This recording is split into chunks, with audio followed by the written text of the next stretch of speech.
This is Optimal Relationships Daily, episode 223. The Relationship Between LeBron James and the Cleveland Cavaliers by Michael Fulwiler with Gottman.com. Happy Wednesday. I'm Joss Marie, the host who reads to you every single weekday from some of the best relationship blogs out there, just like an audiobook. Today, I have a post from Gottman.com all about LeBron James and his relationship with the Cleveland Cavs. And just a side note, anyone who knows me knows that I'm a huge LBJ fan, so I, for one, am super excited about today's post. And since the post is actually a bit on the longer side, I'm going to cut right to it and start optimizing your life. The Relationship Between LeBron James and the Cleveland Cavaliers by Michael Fulwiler with Gottman.com. We had 5 great years together and 1 terrible night, Gilbert told James, and so started the process of reconciliation on Sunday night in Miami. Quote, I told him how sorry I was, expressed regret for how that night went, and how I let all the emotion and passion for the situation carry me away. I told him I wish I had never done it, that I wish I could take it back. End quote. Sound familiar? The relationship between LeBron James and the Cleveland Cavaliers is not unlike a marriage. 4 years after taking his talents to South Beach and crushing the collective heart of Cleveland, LeBron is coming home. What would Dr. John Gottman say about the complicated, off-and-on romance between the NBA superstar and NBA franchise? Today, we will analyze their relationship through the lens of Gottman research to explain how to overcome a betrayal and rebuild trust. Marriage number 1, 2003 to 2010. According to Dr. Gottman, one of the best predictors of a couple's future is how they view their past. Let's start from the beginning. When the Cavaliers selected LeBron James as the first overall pick in the 2003 NBA draft, the city of Cleveland had already fallen in love with the chosen one from nearby Akron, Ohio. According to author Ryan Jones, James left high school as the most hyped basketball player ever. The relationship between the hometown kid and the Cavaliers flourished as James took the team to the NBA Finals in 2006 and won back-to-back MVP awards in 2009 and 2010. He adorned larger-than-life billboards and organized regular charity events in the Cleveland-Akron area. He was King James, Cleveland's homegrown superstar. However, James failed to deliver a championship to the city and faced heavy criticism for his poor shooting and costly turnovers, especially late in games. He became an unrestricted free agent on July 1, 2010. The Betrayal, 2010. Everything changed the night of July 8, 2010. On a nationally broadcasted television special dubbed The Decision, LeBron James announced that he was taking his talents to South Beach and the Miami Heat. The public breakup was a devastating emotional blow to the city of Cleveland. According to the AP, fans could not understand why James, Akron-born and bred, would embarrass the people who say they loved him most. Within an hour, Cavaliers owner Dan Gilbert published an angry letter on the team's website to reassure the fan base. In it, he mocked the king and his nicknames, referred to his leaving as a shocking act of disloyalty and cowardly betrayal, and promised Cleveland would win a championship before James did. Fans burned his number 23 jersey on national television and greeted him with venom in his first game back the following season. It wasn't pretty. However, James did not retaliate. I have the utmost respect for this franchise, the utmost respect for these fans, he told reporters after the game. The other team, 2010 to 2014. James would go on to win an NBA championship in his second season with the Miami Heat, while the Cavaliers went 40-108 in their first 2 seasons without him. James and Gilbert did not speak. I'd sit on the baseline when he came back to play in Cleveland. He'd look at me from the free throw line. Not good, not bad, just look, Gilbert later told USA Today. James would take Miami to the NBA Finals for 4 consecutive years, winning back-to-back MVP awards and NBA championships in 2012 and 2013. While the Cavaliers floundered in mediocrity, LeBron James became the most successful basketball player on the planet. After losing the NBA Finals to the San Antonio Spurs, James opted out of his contract with the Heat on June 25th and became an unrestricted free agent on July 1st. Rumors began to swirl that the Akron native was considering a return to his hometown. Would he get back together with the team that he had broken up with? If so, how would he be received by the fan base that he betrayed? Marriage number 2, 2014 to the present. On July 11th, James shocked the sports world by publishing a first-person essay in Sports Illustrated. In it, he revealed his intentions to return to the Cleveland Cavaliers. Quote, "My relationship with Northeast Ohio is bigger than basketball. I didn't realize that 4 years ago. I do now," he explained.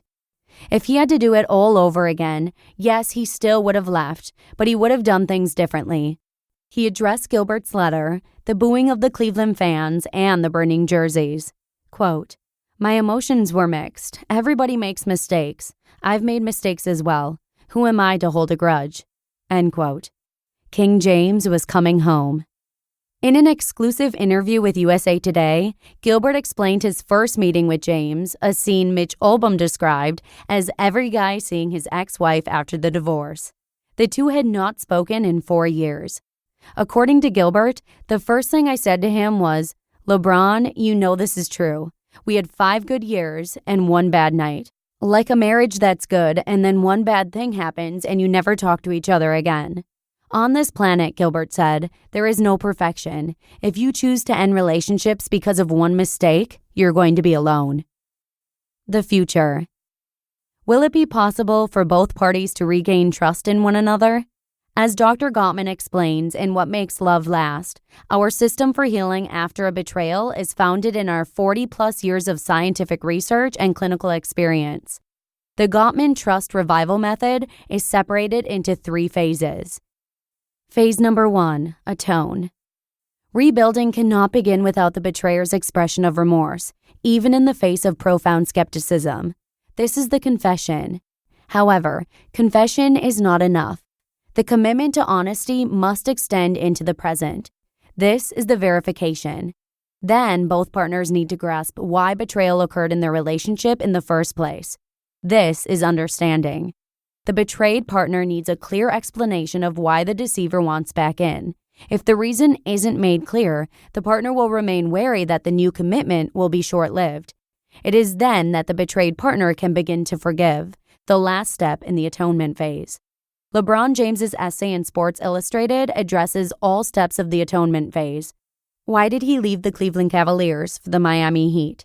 I was on a mission. I was seeking championships, and we won 2. Why does he want back in? I feel my calling here goes above basketball. I have a responsibility to lead in more ways than one, and I take that very seriously. Dan Gilbert has forgiven James. The city of Cleveland should too. Phase number 2, Attune. After the couple emerges from the atonement phase with tentative forgiveness, they come together to build a new relationship. This is attunement. As part of this new commitment to each other, the couple goes public with the new normal in their relationship. Getting the word out helps to establish this new relationship as real and garner support from the people who are closest to them. It is important that the betrayer refuses CLALT, which stands for Comparison Level for Alternatives. Couples must relearn how to handle conflict so that it doesn't overwhelm them. For this purpose, we use the Gottman Rapport Blueprint and the aftermath of a fight intervention from Gottman Couples Therapy. James and the Cavaliers, at the time of this article, were currently in the Attune phase. While they were primed to regain trust in one another following the Atone phase, their new relationship had not yet begun. There was still work to be done. Phase number 3, Attach. Following the Attune phase, couples can complete the Gottman Trust Revival Method by expressing fondness and admiration using rituals of connection and turning towards one another. This is attachment. The couple builds a new shared meaning system so that forgiveness has existential meaning to each other. If there are remaining gridlocked conflicts, we use the Dreams Within Conflict intervention from Gottman Couples Therapy. The success of the Attune phase will determine the success of the Attach phase. Once James and the Cavaliers began their new relationship in the 2014 season, Would they be able to create a new shared meaning system? Time would tell, but it certainly wouldn't hurt if James had brought home an NBA championship to the city of Cleveland. You just listened to the post titled, "The Relationship Between LeBron James and the Cleveland Cavaliers" by Michael Fulwiler with Gottman.com. And as many of you already probably know, LeBron James did go on to bring an NBA championship home to the city of Cleveland in 2016. And Lee and I actually just took Talon to see LeBron James and the Cavs play the Milwaukee Bucks back in December. And for those of you who may not know, Talon is our 22-month-old who is pretty much obsessed with anything that's in the shape of a sphere and that he can throw. So it was a real treat for all of us. And just real quick before I wrap up the show, the Marriage Minute is an email newsletter from the Gottman Institute that aims to improve your marriage in just 60 seconds or less. So if you're looking to rekindle the romance in your relationship, you can check out the Marriage Minute right at oldpodcast.com/marriage. And that's a wrap. I hope you enjoyed the post as much as I did, and look forward to seeing you again tomorrow with a post from Good Life Zen, where your optimal life awaits.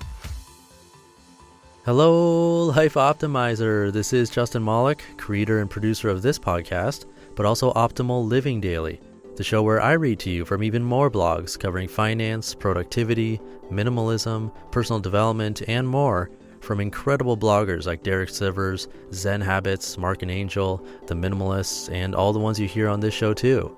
So if you enjoyed today's episode and like taking amazing blogs on the go, come on over to Optimal Living Daily and subscribe to that one too. And together, we'll start optimizing your life.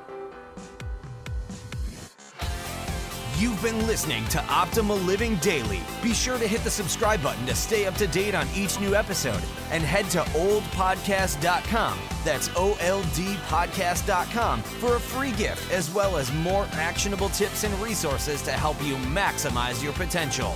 Thanks for joining us, and remember, your optimal life awaits.